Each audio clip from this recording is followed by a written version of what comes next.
Today in particular, Terwode is here to disseminate research that we conducted 3 years ago, investigating the impact of gender-based violence among women and girls who seek for care for fistula and other childbirth-related injuries, particularly at Terwode Women's Community Hospital, which is located in Soroti.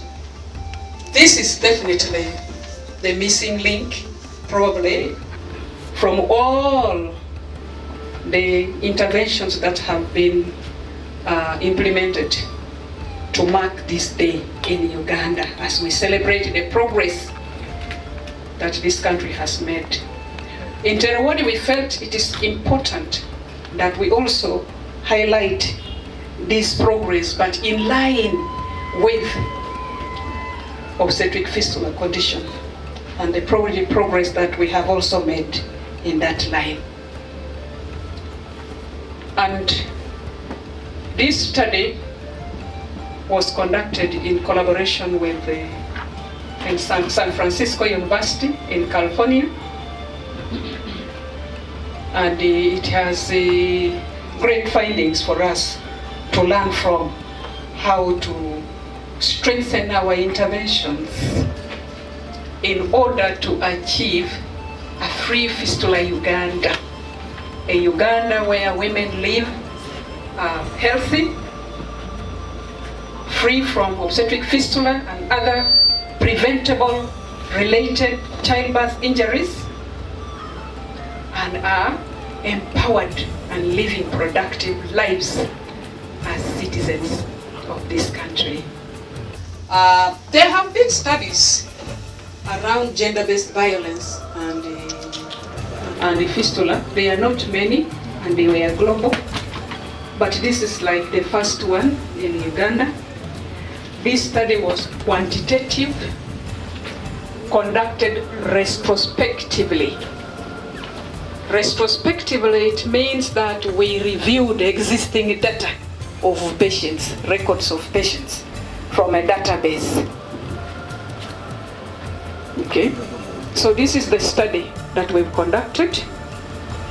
The study was conducted among fistula patients because of Terwode's holistic model of care in fistula.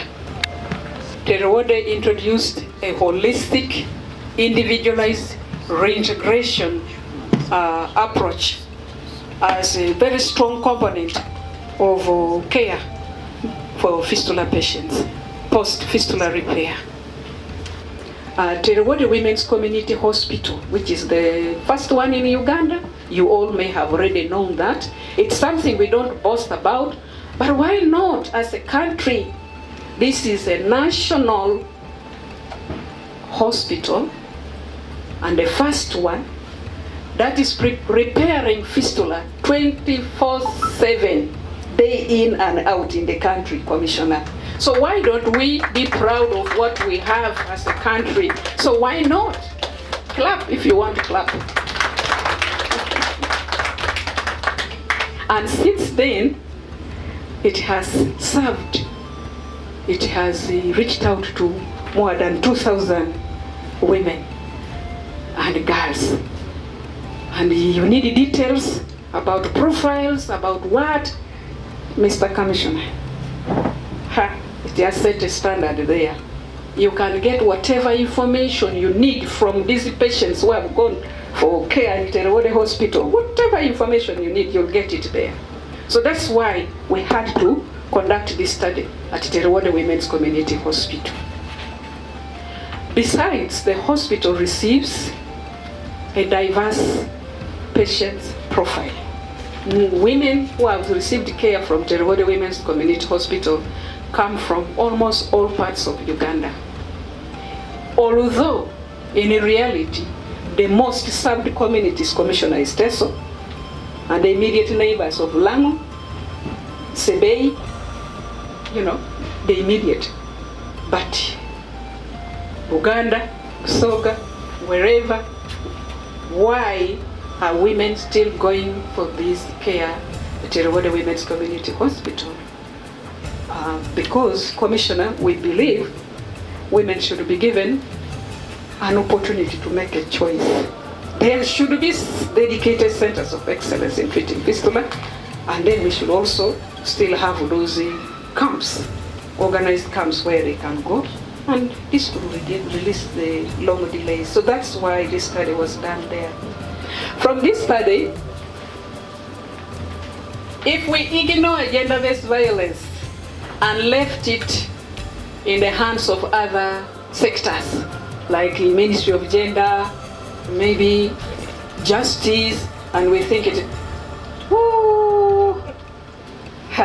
it will continue to exert pressure on the healthcare system, as more women are likely going to come back to seek for similar services of fistula care, post-fistula repair.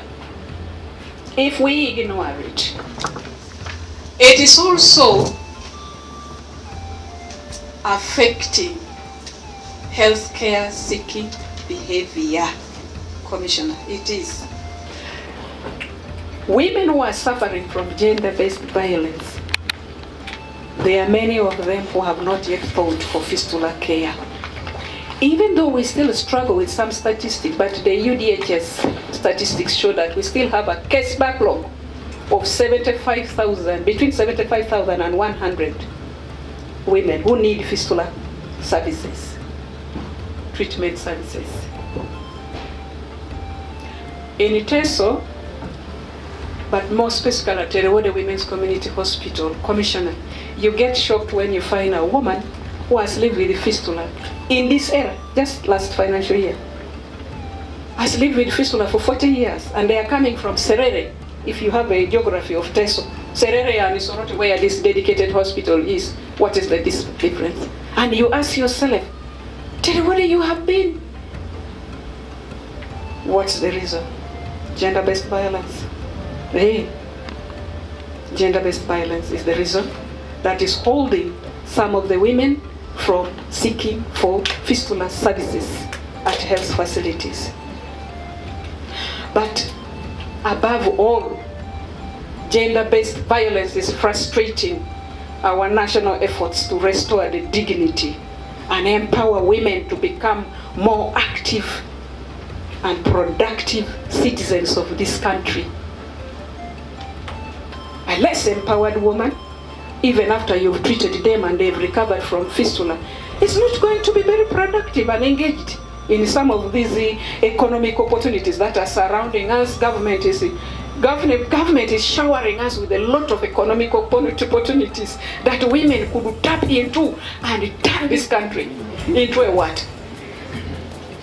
Into a middle class what?